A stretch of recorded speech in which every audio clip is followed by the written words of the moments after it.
Welcome to the Pole Bags Origins episodes. Join us as TFG1 Mike grills this week's guests on just how they got into reading comic books. Hello and welcome to The Pull Bag. This is yet again another Origins episode. For those of you who are here for the first time and don't know what the Origins episodes are, first of all, go back and listen to all the other ones we've done.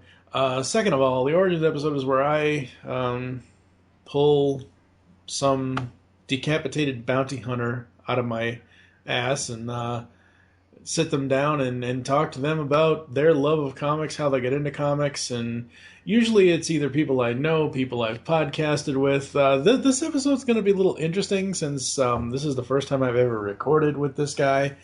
So it's going to be kind of all fresh and new for me. He is one third of the Star Joe's podcast, since you guys added Robert now. So he's one third. He is one half of the original creation of that team. It is Star Joe's Chuck. Hello, sir. Hey, Mike. What's going on? What's going on, dude? Thanks for the nice intro. I appreciate it. Yes. Yeah, right. one third of the team now since Robert came aboard, but like you said, founding member of the Star Joe's crew there. Yes. I was told by another podcast to ask you about your Larry Hama experience. We'll talk about that on another show, though. Nice. What's on Joe Mind, guys? Yeah. We'll talk about that on Geekcast Radio, though. Nice. So, what... how old were you? Was there a certain person? Was it your parents, mom, dad, grandparents, aunt, uncle? Was it other family member? Was it a friend? Who actually turned you on to comics, if anyone? And usually how I word this is, do they just say, "Here, kid, go read this, leave us alone"? Nah, basically, it was my mother. Growing up, my parents were divorced when I was about 6 years old. So I was either, I think 7 or 8 years old, and I was sick. I had the flu, and my mom went to go pick up my medicine, and she just got me a couple of comic books too. So I, figured I would read them in bed since I was sick. And one of the comic books that I got was a G.I. Joe comic book, and I read that and I was hooked. You remember which one it was? G.I. Joe number 29. Ah, interesting. There's a pretty cool cover of Destro on it, and he's getting shot from, I think it's Duke and Roadblock are shooting at him. And they're on the hovercraft, the whale. Oh, very cool. Very cool. That's so what began, though, G.I. Joe number 29 for me, and I've been, reading comics, off and on ever since. Mm-hmm. What were you reading as a kid? Did you have certain interests in certain genres, certain heroes, certain villains? Was it something that you... Well, yeah, growing up in the 80s, like most of us did who do these podcasts now, a large part of it was the cartoons I was watching. Mm-hmm. So I was watching G.I. Joe cartoons, so obviously I was into G.I. Joe comic books. Spider-Man and His Amazing Friends, so I was totally into Spider-Man. Batman comic books, Spider-Man comic books. I read a lot of, Madhouse comics. They're from, Archie and things like that. Mm-hmm. But I got those. I would get those at flea markets and yard sales and things like that, where I would buy older comic books because they were 10 cents, and I didn't care. They were older comic books. I didn't know before they came out with numbers and they were in chronological order, or hey, this one's from 83 and this one's from 73. I just knew they were comic books and I just liked to read them. Right. So that was a good deal if I could give the guy $1 and he gives me 10 comic books. I feel like I pulled one over on some guy. You can't do that today. We'll get to that a little later as far as today's pricing. Nope. All right, so 80s stuff. So outside of G.I. Joe, what other comics from the 80s were you reading? Growing up, I read Spider-Man, Batman, Captain America. Those were mostly my titles. Any kind of a wacky comic book. I read Alf, a couple issues of that. Mad Balls. I had a couple issues of that. Just some random, air defenders, air raiders. I'm sorry. Had a couple issues of that.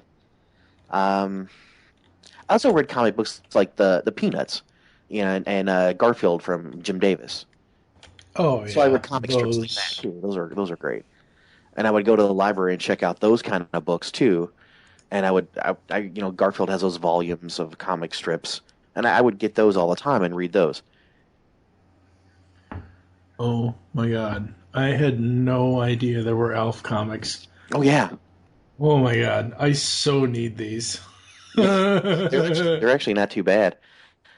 I actually had Um, the first issue of Sledgehammer too, the comic book based off the TV show Sledgehammer.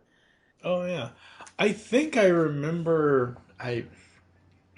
I don't think it was with the plush doll. I think it was with something. I forget what it was with though. I do remember having, maybe I'm confusing it with the trading cards. I remember having Boolean baseball cards from I Alf. had those, the I trading cards, love William those baseball cards. things. Yeah. I love those things. Those things are so awesome. But I could have sworn I had an Alf toy or an Alf. I had an Alf something that either came with one of the magazines or Well, there it were came with a comic or something. well, there were Alf puppets that came as a premium from Burger King with like your kids meal. Right, right. I remember having those. And I had like you Um, said, the Alf trading cards and the Boolean baseball cards. I actually had the mhm. Gordon Shumway card, which was pretty sweet. I did too. Some of the best cards, really. Honestly, I, Yeah, I know we're talking about comics and stuff like that, but I I, actually got some of the trading cards for that too.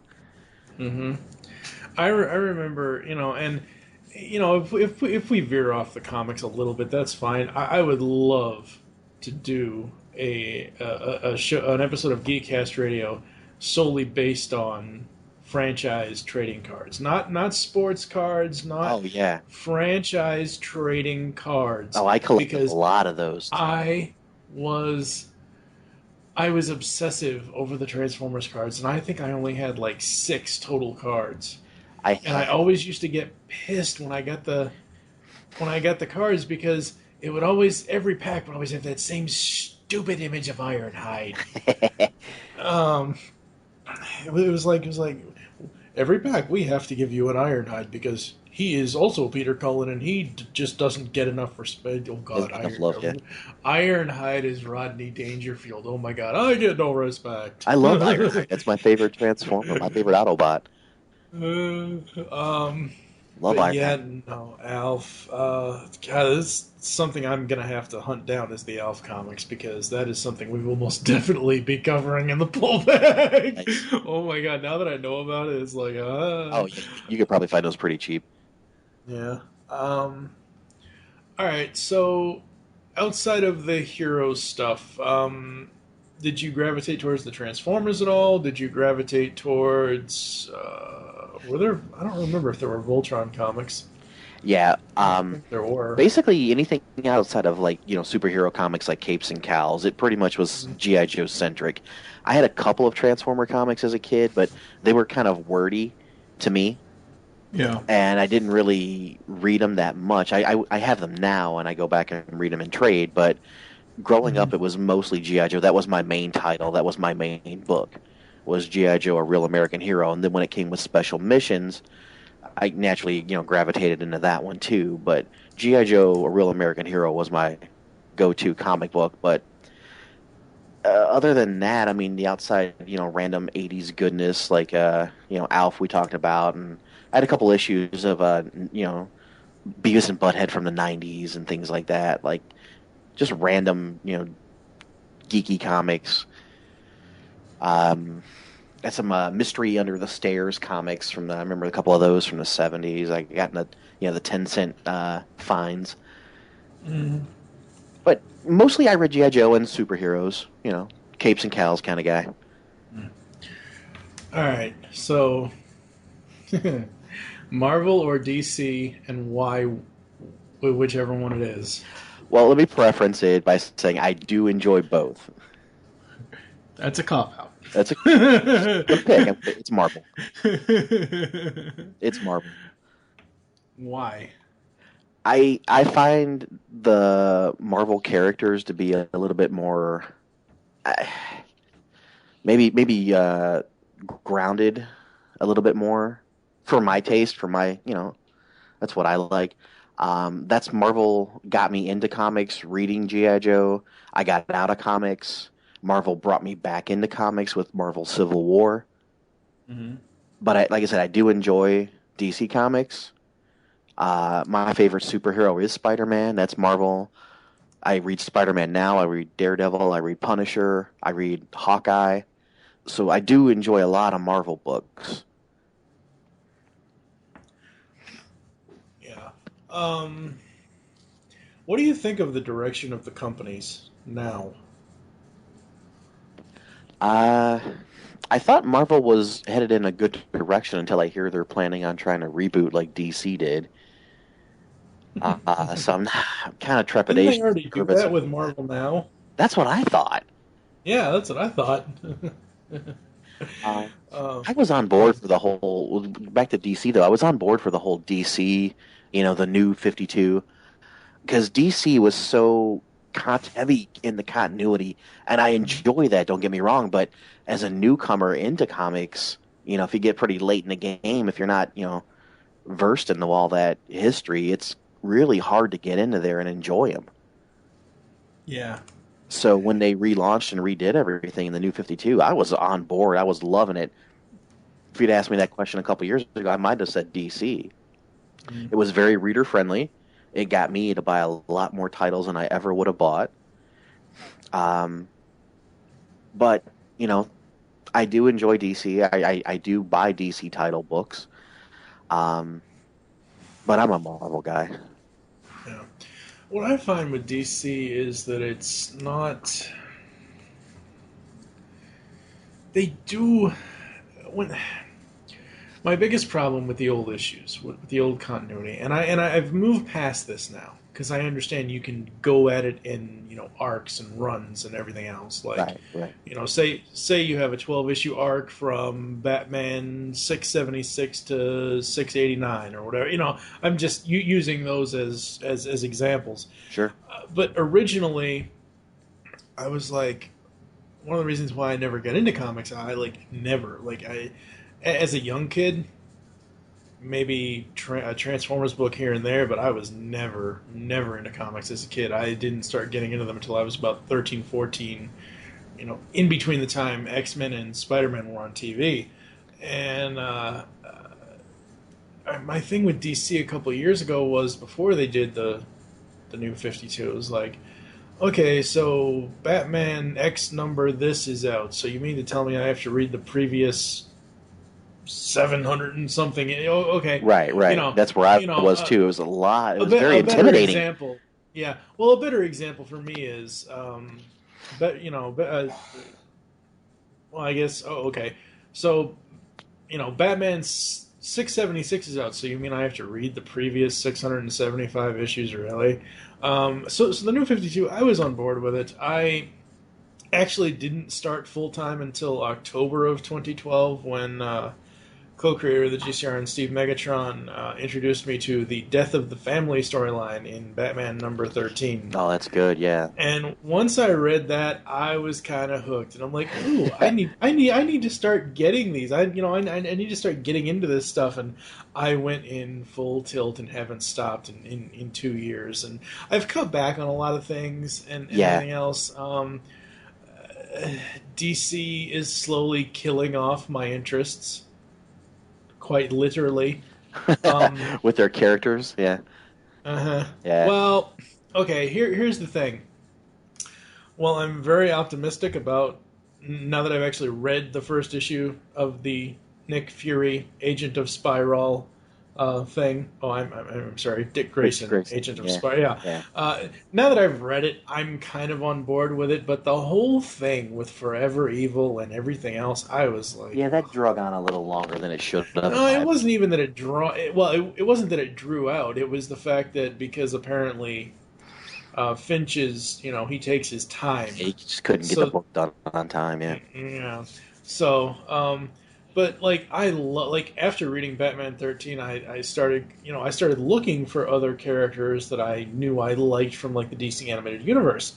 Obviously, Batgirl's there, and it's Barbara Gordon, and she magically has her legs back, and all that stuff. That didn't bother me as much as it might have bothered some other people because they do a damn good job of explaining how she recovered. Right. And then I kept listening to Fat Man on Batman, and I heard Kyle Higgins on that a couple of times, and they mentioned Gates of Gotham, and I'm like, ooh, what's Gates of Gotham? And this is right before New 52. And I read that, and I was like, oh, that's awesome. And I started reading. I actually started Nightwing in the middle. I started at 15 in the middle of Death of the Family, and then I went back. And that was awesome. But, like, I'll tell you something that's dragged on. 0 Year. Yeah. Oh, my God. Yeah. I thought the whole point of them doing 0 month way back when was to go ahead and give the New 52 origins.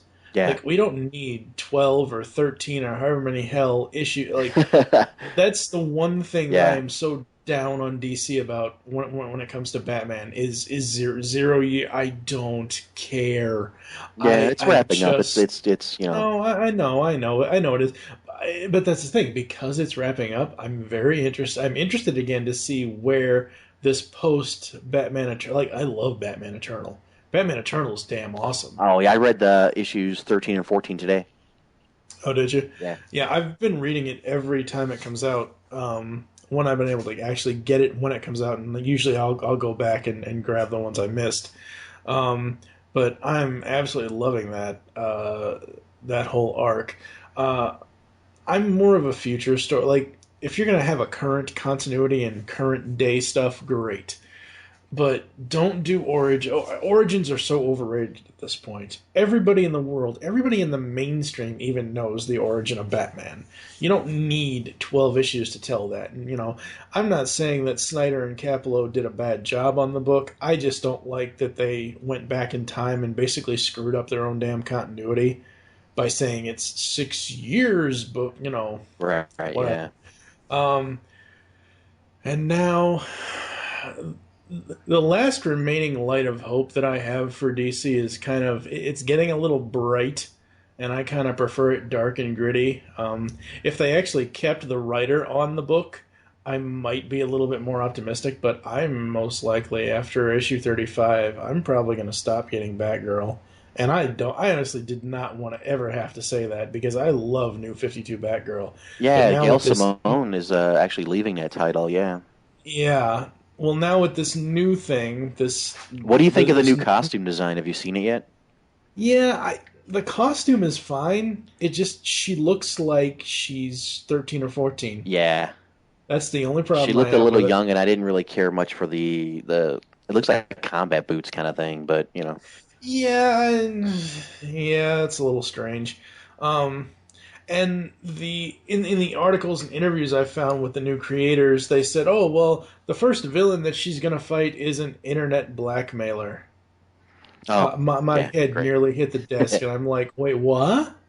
Okay, sure, I get it. It's getting stale with Nightfall being her basically main villain. Yeah, and you can only do so many.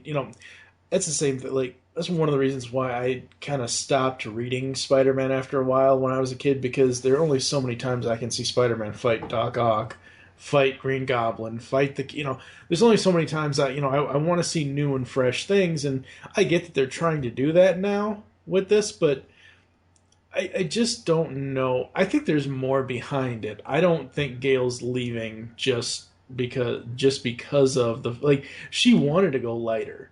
And they, as far as I know, and this is just my own personal opinion, I have no right speaking for the company, just from what I've seen online, she wanted to take the stories lighter. And they basically, what it looks like to me is they took her idea, gave it to new people, and said, "See ya." Yeah. I mean, at least it wasn't the debacle it was last time, being fired by email. Oh my God, yeah. Yeah, at least it wasn't that debacle, but it just... Batgirl in the new, if DC's going to reboot the universe again and have it the new 120, the new 64, whatever However that many issues are out, yeah. the new 75, well, whatever it is. If they're going to reboot the universe again and start fresh with this new creative team on a Batgirl title, fine. But if you're going to continue with what Gail started and what she's done, she's written everything except for, I think, a grand total of 4 different issues, 2 when she was fired, and then I think there were 25 and 30 she didn't write because Marguerite. That's the other thing. I've never read these new creative teams, Cameron Stewart and whoever else it is. I'm not looking at any information online, so I don't have the other guy's name up.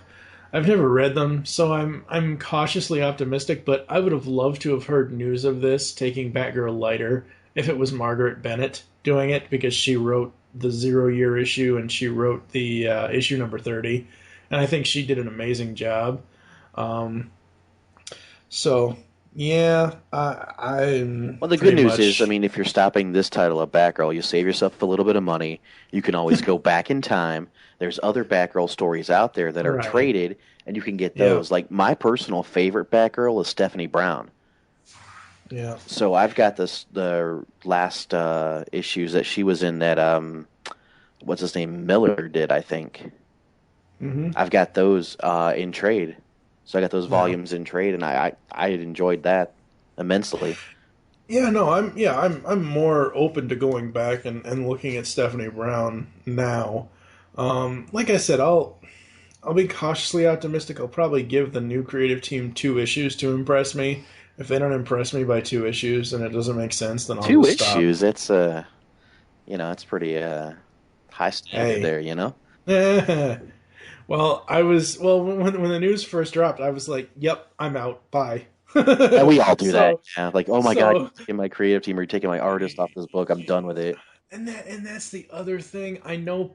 I try not to overstep either, but I try not to buy a book based on who's writing it or whose art is on it. I might support some of my friends in the industry that I know. If they write a book, I'll buy it, or if they draw a book, I'll buy it. But for the most part, I try to pick just characters that I enjoy, and if they tell a good story, they tell a good story. If not, it's like I'll just throw these up on eBay.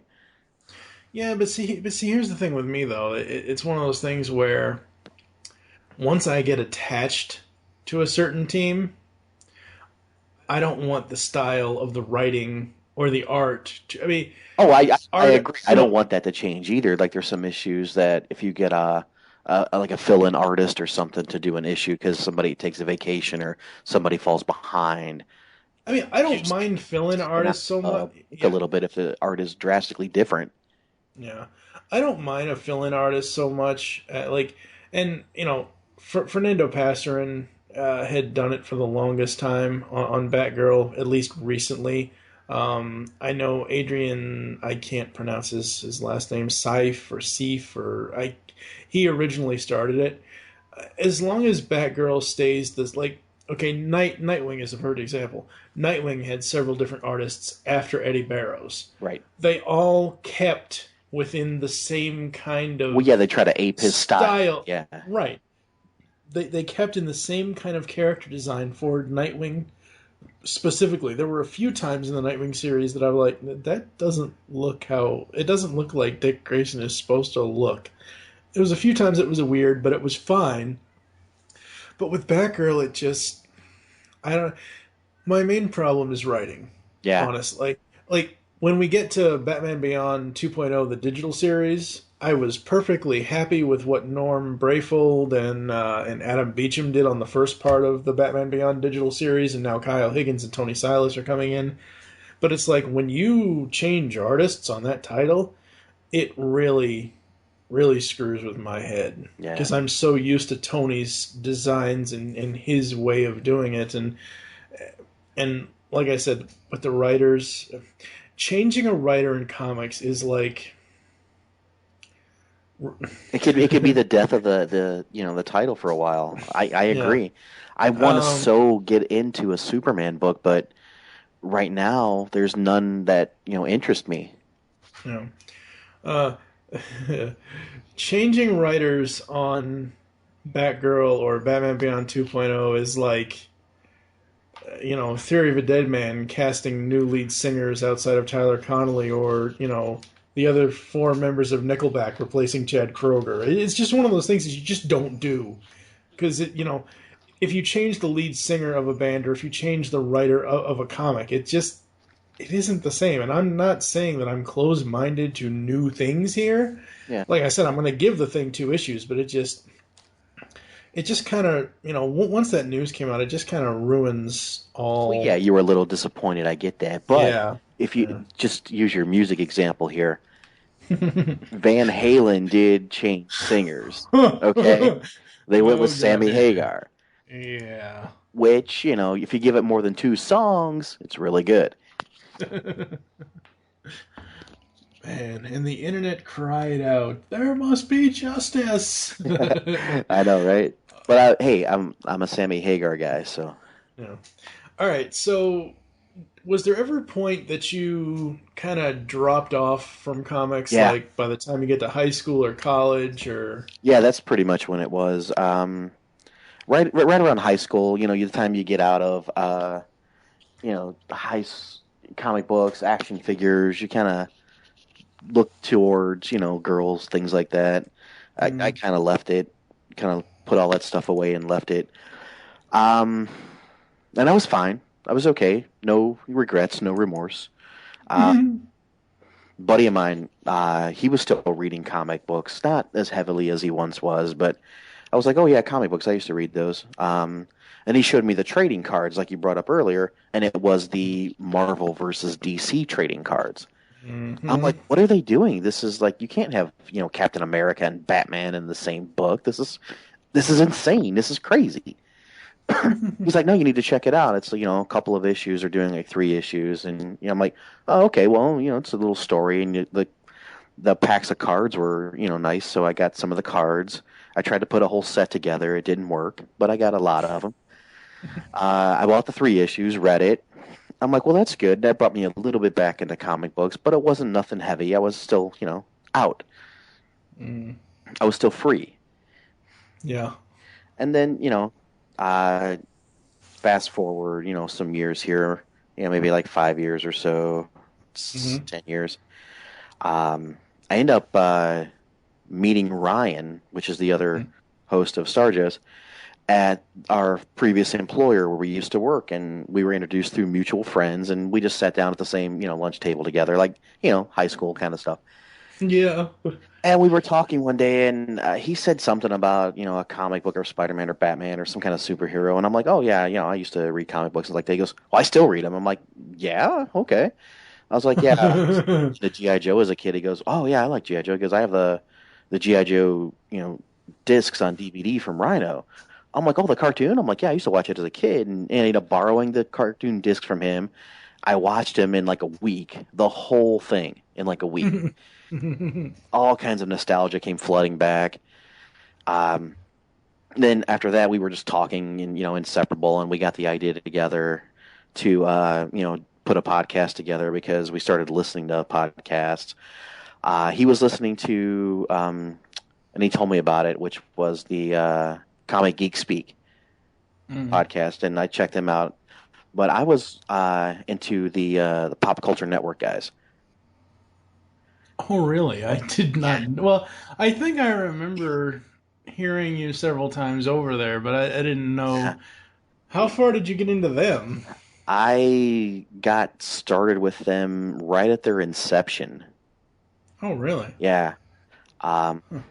so it was like, Pixel Dan and Mm-hmm. Jason Duvall, and it was like Scotty Cash. They were doing the um, was it That new toy that smell. new toy smell? Yeah, yeah, yeah.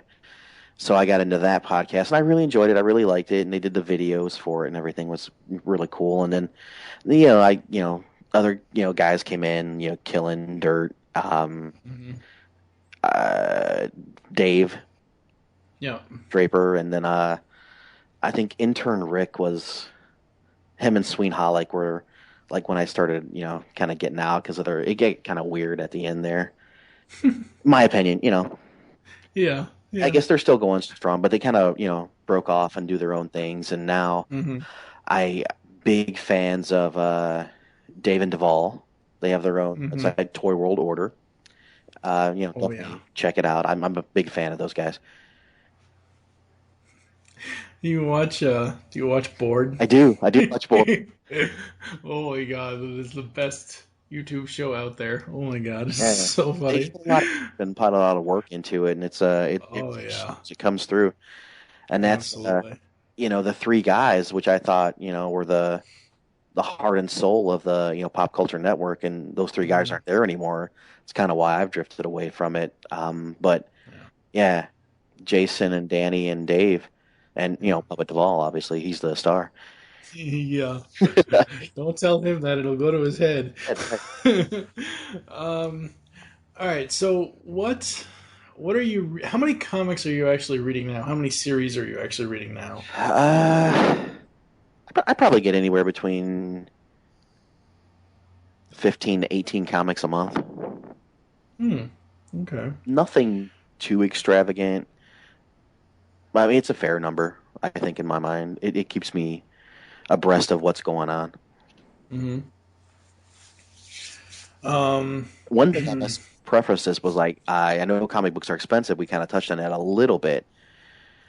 I use a service that delivers my comic books to me. It's a discount comic book service, DCBS. CBS. They're Yep. out of Indiana, and they're great. You just go on there, you pick your comics online, they ship them to you. You can ship it every week, every 2 weeks, every month, and they come to your house, and they're great, and they're discounted anywhere between 30, 40, 50%. Yeah. It's Yeah, awesome. DCB service is awesome. I've known about them for a while. I actually use their sister site a lot, In Stock Instant Trades. trade, yeah. Oh my God, In Stock Trades up to 45% off all trade paperbacks. It's like I go into my local shop. It's like this trade paperback is 17.99. Even with a 25% off discount, Yeah, you're still paying X number of whatever. Go to In Stock Trades. It's like $9. well, you know. that's how I Um, actually afford to read all the comic books I buy because right now, currently, unemployed, looking for mhm. work, I couldn't afford to read all these if I didn't use DCBS. And I get comic books from other friends and stuff like that through my friend Nick, my friend Ryan. We, kind of swap comics back and forth with each other too. But yeah, those guys, that between that, DCBS, my friends, the library, getting some trades, you know, The library, my buddy Joe Reed, who does the IDW Turtles ongoing reviews with me here in the pull bag, he suggested that to me, and I tried it out for our first annual Marvelous March this year. yeah. The If you've got a good librarian who knows a little bit about comic books, they can order, certain trades and put them in their rotation. If yeah, not, that's not the just to problem. get, what they have. Yeah. Yeah, but that's not the problem though. The problem is I've picked up half these books and it, it's like they've gone through a dryer. Oh, they're just beating the It, hell, huh? it, Yeah. it I think it was Spider-Man and Black Cat, which collects Amazing 606 and some 606 to 611 or something or other. It was Spider-Man and Black Cat. The trade actually had a page completely the very first page when you open the cover of the book was just sitting there. And I'm like, seriously? Really? Like, I know a library is not going to take extra good care of these things, but I mean, come on. Take better care of it than that. Yeah. Well, It's a lot of the just, it's times you got just, to look and see who's checking these things out, and it's, eh, kids. it's kids. No, I know. Well, I don't know why kids would be reading Spider-Man 606 and 607, considering Peter and Felicia are not exactly Yeah. doing kid stuff. They're, Uh, yeah. having some Uh, relations. Yeah. yeah. I've got that trade. Yeah. I love that cover. That Oh, I do cover is too. one of the Yeah. best Awesome. covers ever. Um, one of the only cosplayer we've interviewed here on GCRN, Mad Mel Madigan, she actually by far is the best Black Cat I've ever seen as far as cosplay. Nice. Oh my god. I've seen a Um, few at some local conventions and some comic book conventions that are good, and I've seen a few that are we'll just say not so good. Yeah. But Well, she actually does.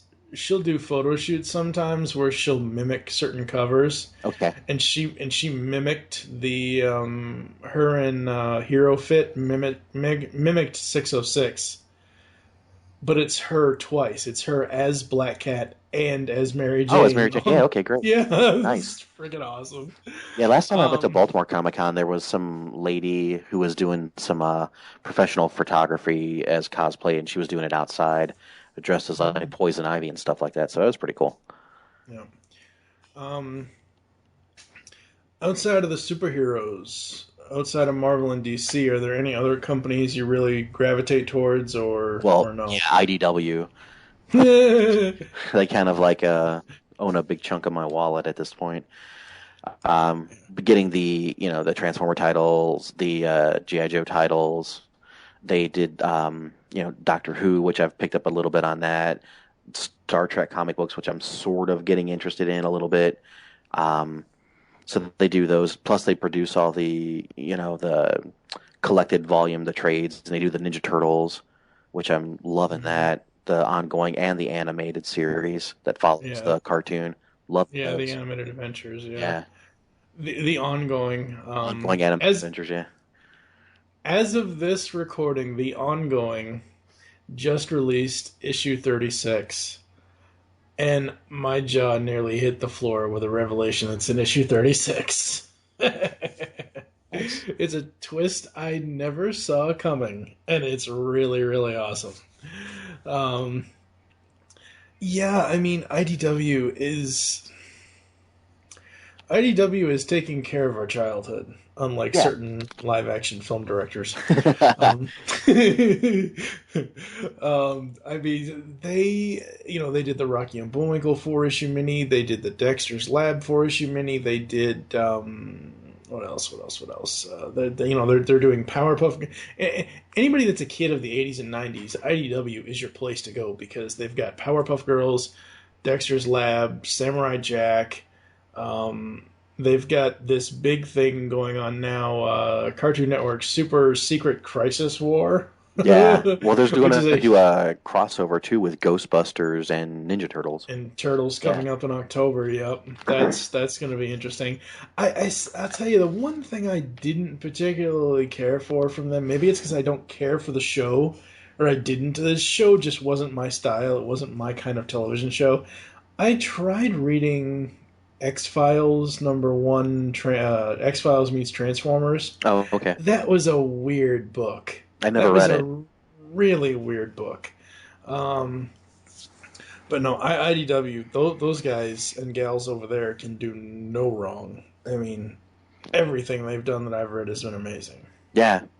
Dark Horse, I get the ongoing Star Wars book, which is ending, so that's the only one I get from them, unless there's a good mini-series that they're producing, but they're going to be producing the last, I guess, Star Wars comic book in September, even though they have a license until December. Mm-hmm. So... well, the license till December maybe will allow them to get out that final trade or something like that. Probably, so maybe that's probably what it is. I don't read too much Dark Horse. I want to read more of it, but I've only read the first issue of Gail Simone's Tomb Raider based on the most recent video game. Okay. I like that. I tell you one thing, if you're into superheroes, something that's going to change your mind about the way superheroes are is if you read Image Comics' Cowl by Kyle Higgins. It's based off of his characters from his short film The League. It's what if there was a superhero labor union in 1960 Chicago? Oh, nice. This is a book that you should never show to children. It's not a book for kids. Nice. It's like normally in DC or Marvel's, unless it's Marvel. What's that other one? The imprint that they have. The Ultimate Max. Universe? No. The Max series. The Max series, yeah. Unless it's a Max series, general Marvel titles, because they obviously want to cater to kids as well as adults, and DC will do and exclamation point, @ or they'll just put blank or cut it off for curse words. Oh no, Cowl doesn't do that. Nice. But it's a really interesting story. The first two issues are out as of this recording. The third issue comes out at the end of July, um, and they're giving you an overall story, but they're kind of also each issue is focusing on one part of the organization and one specific character. So that's what's really interesting, and it's just refreshing. Honestly, it's a superhero book, but it's not a superhero book. It's I've heard people online say it's the superhero version of Mad Men. I've never seen Mad Men. Not that I don't have any interest in doing so, but it's just a show that I never really latched on to. Okay. But I mean, it is. There's a scene in issue 2 that I don't think I've ever seen in comics. Um, it is a really explosive scene. I'll have to. Nice. You'll have to go back and check it out if you want to just to see what I'm saying, because I really don't want to, because it shocked the crap out of me when it happened. Like, oh no, he did not just do that to that guy. Wow. Yeah, I'll have to check it out. Yeah.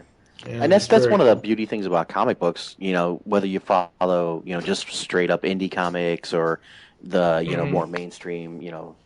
There's something out there for everybody. Oh, absolutely. If you want detective noir stories, or if you want Western stories, if you want superhero capes and cows, if you want espionage, if you want military stories, if you want My Little Pony, which IDW is doing too, there's something out there for everybody. Absolutely. The only thing IDW needs to do now is they need to hire Christy Marks and have her write a ongoing gem series that picks up from the end of the cartoon series. I would want to read a Mask comic book. Yeah, let's hope it's better than the actual cartoon series. Oh my god. Mask Mayhem. Oh my god, I'm dying. We're like 40 something episodes in of a 75. We're nearly halfway through, and it's getting worse and worse and worse. I found that when I went back to watch some of my old childhood favorites, they don't hold up as much as I remember them. They're a little bit less than what I imagined them to be. Yeah. Out of all of them, out of Voltron, Transformers, G.I. Joe, He-Man, She-Ra. Well, I can't speak for She-Ra because I haven't watched it all, but most of She-Ra. Out of those kind of 5 action cartoons, Mask is the only one that at least once an episode I cringe. At least once an episode, and it's I cringe at least once an episode, and I also get extremely pissed once an episode, because I really, at some point, I want to do a top 10 worst sidekick characters of the 80s or something. I was going to say, is it because of T-Bob? Not just him. Scott and T-Bob would be number 1. Both of them. They each have their fault. There was one line out of 40-something episodes so far where I have actually literally laughed out loud because of a line T-Bob says, and he says, "Well, I guess I fell for that," because he falls down something. I was like, that's good, T-Bob. But the rest of the time, the two of them. Anyway, it would be interesting to see a Mask comic, because anything's better than the show. Yeah, the older comic books from Mask, not the ones that came with the toy pack-ins, but the actual comic book, very wordy, very wordy. It'll take you like a half hour to read a issue. They're very wordy. You get kind of taken out of the book because it's so wordy. Yeah, I don't like that. Yeah, no. I tried reading the current series or the upcoming. I think the first issue's out on Free Comic Book Day this year. I figured, Transformers versus G.I. Joe, or Transformers oh my god, Joe, whatever it is. I tried it. The art, it's like my problem is like an 8-year-old drew it. Well, that and the art I don't like, and I don't like how they're. I like when they do parentheses, and then at the bottom of a panel it'll say translated from this language. I don't like how they did it in that issue 0 because they're like super giant wavy thing, and then over here in the corner, translated from Cybertronian. What the? Just have them talk. Yeah. Ugh. Oh my god, I got that free comic book day issue too, and I'm like, I struggled to get through it. I'm like, I'm not reading this. I'm not getting it for the show. I don't care. We don't have to cover it. I never want to read this. I just don't. It's not my G.I. Joe Transformers. There are other way better G.I. Joe Transformers stories out there, and I will read those. Dreamwave did an awesome G.I. Joe Transformers comic. You get the chance to go back and pick up those issues. Beautiful art. Some of the Dreamwave Transformers books on their own are some of the most beautiful comic book pages you'll ever see. The one that I really enjoy now of the franchises that we had when we were kids, the big is He-Man and the Masters of the Universe from DC. That is a great comic book. We just released, my buddy A. Barron and I are doing the reviews for that series. Yeah. We just released the first arc, which is issues 1 through 6.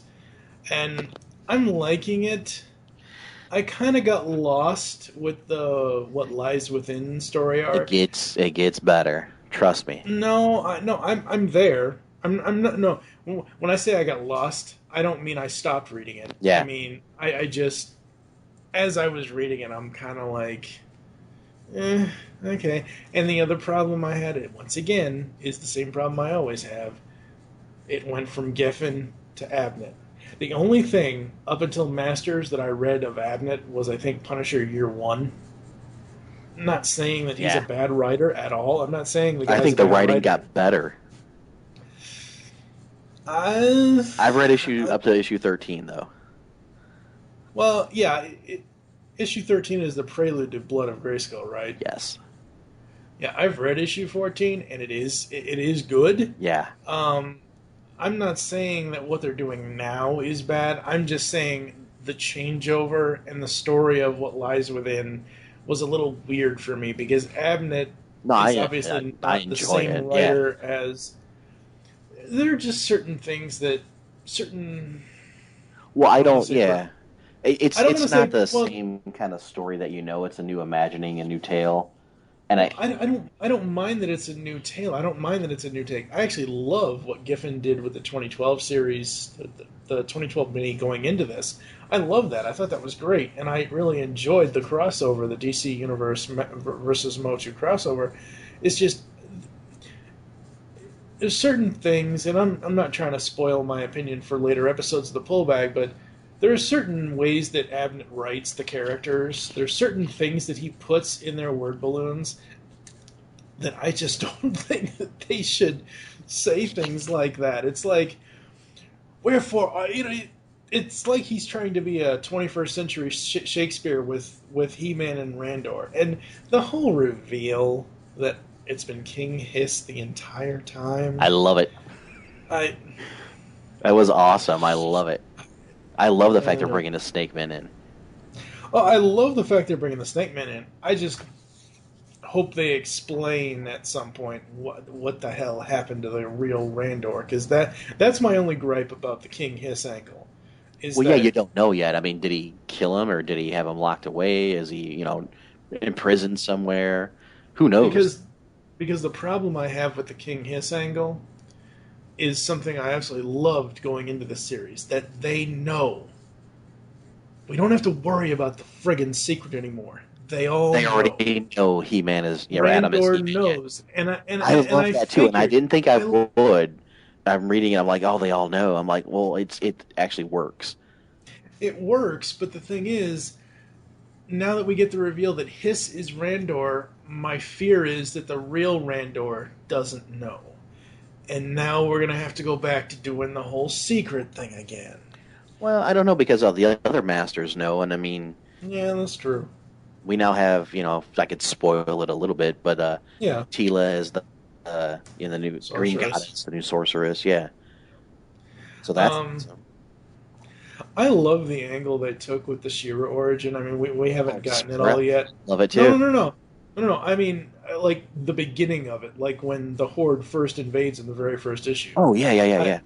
I love the angle that they took with that, and I'm enjoying it. I see people on Facebook, a couple buddies of mine, posting that they don't like it and that it's really bad, and they don't like what they did with Orko and whatever else. Well, I did. What they did with Orko is the best thing we've had out of Orko in 30 Yep, plus years. I forever. mean, he's never had this much character development. No, Never. I mean, no, I'm a big fan. Like I said, this is the first book I grab and go to every month, first on the stack. see, for me, I'm all right. All right, let me ask you this. I know we talked about trades earlier, and we talked a little bit about singles. Do you prefer print or digital? Oh, print. Why? I don't know. I just like to feel it in my hands. Maybe I'm just a little old school and textile like that, but And see, normally I would have the same answer as you, and now I find myself. I don't know if it's just the sheer fact of the weather we've had this summer here in Louisville, Kentucky, or anything like that, but like every time I go up to the comic book store, I get my books and I come home, and obviously I take the bus to and from the store. And by the time I get home, I'm like, okay, well, I'm going to take them all out of their sleeves, and I'm going to sit here and I'm going to read through them. By the time I get to the middle of a certain page, I'm ready to. It's not because of the content of the book. mm-hmm. It's because of, I guess, the adventure of going to the store. I'm like, oh god, I'm falling asleep. I have to read this later. Yet when I read them digitally and I use Comixology's guided view technology, yeah. It's so much more engaging for me. Well, yeah, I do enjoy reading digitally, but I just prefer The print, the old school yeah. print. Yeah, and like you said, I do still go to comic book stores because I like them and I do frequent them. But Right. with DCBS, they just deliver to my house every 2 weeks, and it's just great. It's a big giant box, on your doorstep. It's like Yeah. Christmas. Exactly. Yeah. And you order, Yeah. a couple of months in advance from what comes. You're like, oh, what's in this box? What did I order now? Yeah, exactly. Yeah. No, I mean, DCBS is great. In Stock Trades is great. They're both great websites, and that's probably the best Yeah. way to go when it comes. Not that we don't want to support the local comic shops, but Yeah, I mean, that $3.99 price tag, even at a 15% discount, is still a little bit much. And I really can't say anything because I'm basically paying full price digitally. I mean, right, yeah. If you wait a little de- longer, I mean, the digital prices do tend to they go do down. go. Yeah. Yeah, they do go down. But if you wait a I little longer too, the print, the actual hard copy, if you go to a convention, they're usually on a dollar table. Yeah, that's true. I think right now, let me just look here. I have in my subscriptions on Comixology, I have one, two, three, four. I have 6 subscriptions. Two of them are $3.99 books. Two of them, no, three of them are $2.99 books, and then Cowl Cowl is $2.99. And then the Batman Beyond digital stuff is 99 cents. So it's not that bad. I think I'm spending digitally. I'm spending 30-40 bucks a month. Yeah. Versus when I was getting the print copies from my local shop, I was spending close to $85-90 a month. Yeah. So See, that's usually what I try to go to is I try to keep my order under $50 a month, which is that's a high amount for me. yeah. Right now I'm hovering right around the 25 to 30 a month. Mm-hmm. But if I, buy a trade or something like that, obviously it'll, kick up the price a little bit, which, IDW does those G.I. Joe hardcovers, those Mm-hmm. and I've been buying the old Marvel stuff, so those are like $32 a pop. Yeah. But again, it beats paying $50 for it, and I want it, so I'm going to buy it. You know what? I'll go on In Stock Trades and I'll spend just over $50 just to get the free shipping. Oh yeah, yeah. I mean, that's one of the cool. I mean, granted, the shipping by itself, if you buy under 50, it's only like $4 or $5. That's not bad. But free is free. Yeah, free is free. No, I hear you with that. Do you have any recommendations for people to check out as far as titles you're reading you think others should check out? The titles I'm really enjoying, like I said, we talked about the He-Man title. I'm really enjoying that. I'm really enjoying the Marvel Punisher title right now. I Mm-hmm. couldn't recommend that highlier. And the Ninja Turtles. Yeah, no, you're a big fan of that one. I couldn't recommend that highly either. Those are probably the three that I'm enjoying the most: the Punisher, Ninja Turtles, and the Masters Universe. Yeah. Were you ever into the DC animated universe? Oh yeah, yeah. I get the DVDs when they come out. Mm-hmm. You ever watch Batman Beyond? I have watched Batman Beyond. You need to go get the trade for 10,000 Clowns, because that's the beginning. Get 10,000 Clowns and get Batgirl Beyond. Those are the two first volume trades for the comic series from 2012. Okay. And then catch up on the current digital series, because it world builds DCAU so well when it comes to Batman Beyond. I mean, they just finished the Justice Lords crossover. Yeah.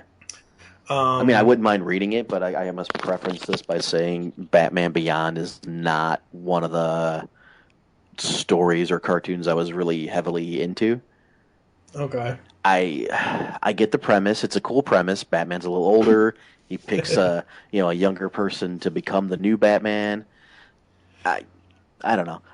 I still like Bruce. I mean, Bruce is in it, and he still kind of dictates what goes on to a certain degree, to a certain extent. Yeah. I just really didn't like the costume design of the Batman Beyond. Mm. Okay, well, But that's me. Everybody's got their own. Yeah. I like Adam West Batman. Well, what does that say? Worst police force ever. There you go. All right, I think we're gonna close it out. Where can the people interact with you online, sir? Well, you can follow us. We're at starjoes.com over there, so you can check us out over there. www.starjoespodcast.com. I am actually on Twitter, Facebook. It's Charles Averitt, Averitt. Twitter is CT Averitt. So you just follow me there on Twitter if you want. Facebook me. Just let me know, heads up that you're from the show or a fan, and I'll go ahead and accept that. Basically, Ryan does all the tweeting for the Star Joe's podcast. I contribute on Facebook randomly here and there. Give us a listen. I will think you'll like it. Awesome. All right, well, that's going to do it for this Origins episode. I have no idea what's coming up next, honestly. No clue. Well, thanks for having me on. I really appreciate it. I've been wanting to do it for a while. Yeah, it's been a blast. It's been very, very awesome. So make your great escape into comics, and we will catch you next time. This is Kevin Conroy, and I am the goddamn Batman. You've just heard the latest episode of The Pullback, the GCRN's comic review and discussion podcast. There are several ways to get in touch with us and leave feedback for the show. You can visit the website, geekcastradio.com, where you can comment on the episode and all of our different podcasts.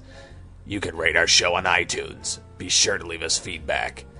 Call the voicemail line, 502-526-5821. Please remember to tell us the show you are leaving the message for, and your name. Become a fan of us on Facebook by searching Geekcast Radio Network. Send us an email feedback at geekcastradio.com. Follow us on Twitter at geekcastradio. So until next time, make your great escape into comics and unleash the geek in you.